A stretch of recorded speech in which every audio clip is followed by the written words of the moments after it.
മരിച്ചു ജീവിച്ച ആ കറുത്ത ദിനത്തിന്റെ 35 വർഷങ്ങൾ പിന്നിടുകയാണ് ഫാദർ സുനിൽ കുമാർ. കാണിപ്പയ്യൂരിൽ വെച്ചുണ്ടായ വാഹനാപകടത്തിൽ നാടക സംഘത്തിലെ 8 പേർ മരിച്ചതിന്റെ ദുരന്തം ഇന്നും വൈദികന്റെ മനസ്സിൽ നീറുന്ന ഓർമ്മകളാണ്.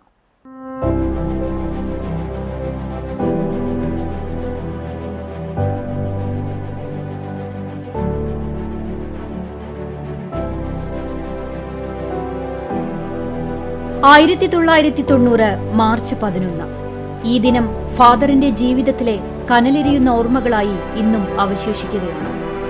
അപ്രതീക്ഷിതമായുണ്ടായ വാഹനാപകടത്തിൽ ഫാദറിന് നഷ്ടമായത് സഹപ്രവർത്തകരും സുഹൃത്തുക്കളുമായ 8 പേരുടെ ജീവനാണ്. ഞായറാഴ്ചയായിരുന്നു അന്ന്.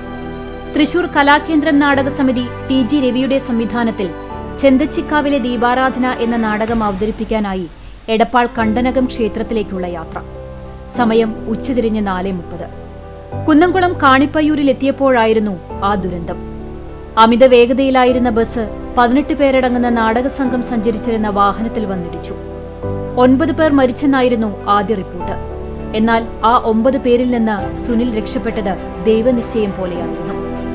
ആശുപത്രി വരാന്തയിൽ ജീവൻ നിലച്ച ശരീരങ്ങൾ നിരത്തിയപ്പോൾ അവർക്കൊപ്പം സുനിലും 3.25 മണിക്കൂറോളം മരണത്തിലേക്ക് നീങ്ങുകയായിരുന്നു. 2 കൗമാരക്കാരാണ് സുനിലിന്റെ വിരൽ അനങ്ങുന്നതായി ശ്രദ്ധിച്ചത്.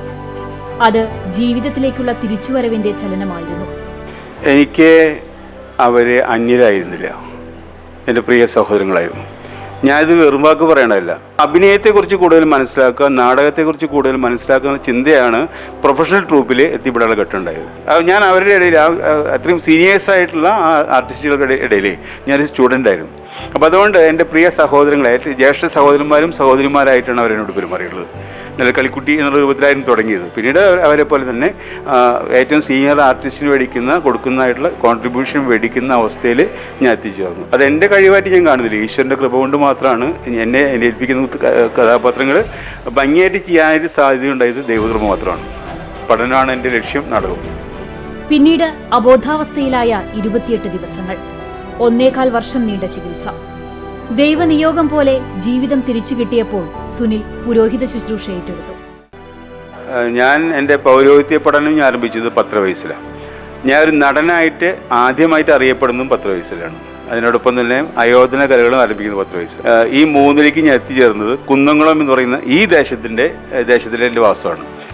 ചെറുപ്പം മുതൽ ഫാദർ ആകണമെന്ന ആഗ്രഹത്തിനിടയിലും പഠിപ്പും കലയും ഒരുമിച്ച് കൊണ്ടുപോയി. ഇപ്പോൾ ബോംബെ മാർ ഗബ്രിയേൽ ചർച്ചിലും പാലക്കാട് മാർ ജയ പള്ളിയിലും തൃശൂർ മാർത്താമറിയം മെട്രോപൊളിറ്റൻ പള്ളിയിലും വികാരിയായി പ്രവർത്തിക്കുന്നുണ്ട്. അതോടൊപ്പം കലാകാരനെന്ന നിലയിലും ഫാദർ സജീവമാണ്. സിനിമയും അഭിനയവും നാടകവും തുടങ്ങി ഫാദർ തിരക്കിലാണ്. ഷോർട്ട് മൂവിയിലെ അഭിനയത്തിന് മികച്ച അഭിനേതാവിനുള്ള അവാർഡും ഫാദർ സ്വന്തമാക്കിയിട്ടുണ്ട്. ഭാര്യയും 3 മക്കളും അടങ്ങുന്ന കുടുംബവും ഫാദറിന് പിന്തുണ നൽകി കൂടെയുണ്ട്. അരങ്ങിലും ജീവിതത്തിലും അരങ്ങ് തകർക്കുമ്പോഴും 17-ാം വയസ്സിലുണ്ടായ ദുരന്തവും സഹപ്രവർത്തകരുടെ വിയോഗവും കണ്ണീർ ഓർമ്മകളായി ഇന്നും ഫാദറിന്റെ മനസ്സിൽ തേങ്ങുന്നുണ്ട്.